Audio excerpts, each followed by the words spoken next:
The Northeastern Huskies wrapped up the Colonial Championship. Joining me from the Hungtington News is Matthew MacCormack. Matthew, good morning. How you doing, Anthony? Thanks for having me. I'm getting there. So let's talk about these Huskies. How'd they get through and get a championship under the belt?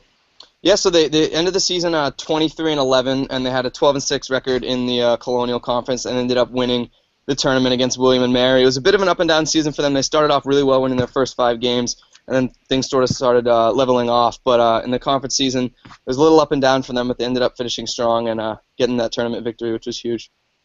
Okay. People want to know if this Husky team can pull off a major upset in the tournament. What do they do? What do they do extremely well that could be a factor?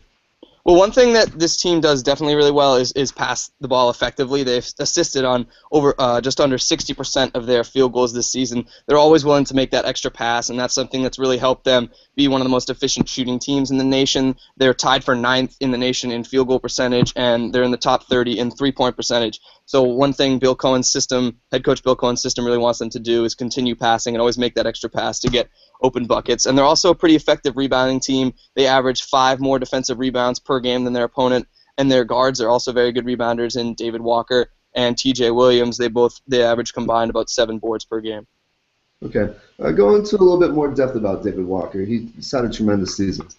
Yeah, definitely. He's been really hot of late, especially. He's a great three-point shooter. He's second on the team, 39% from outside. In his past 11 games, he has also been very, very effective. He's had double figures in his last 11, and in 8 of those 11 games, he's had 4 more assists. So he's really come on late in the season as a distributor and scorer. He had a 25-point game in there and another 21-point game. So he's capable of certainly taking over at times, is David Walker. Great. So now that we have a little bit of an idea of how they click offensively and what they could do to beat you, give me an area where they could find themselves in trouble. Yeah, definitely. So according to Ken Pomeroy's adjusted tempo rating, which sort of measures the possessions per 40 minutes that a team can get, they're 243rd in the nation in that metric, so they really like to play a slow, half-court pace offense. And where they run into trouble a lot of the times is against teams that run the up-tempo, pushing the ball style. A lot of their losses this season, to count to a few, UNCW, UMass, Elon, some of those other games they played were against up-tempo teams. So when teams really want to push the ball and get on the break against them, they can really struggle because they're really comfortable in that half-court set. All right, a lot of great info. I feel like we got a good rundown on who the Huskies are. It'll be exciting to see where you're seated. Anything special planned for Sunday?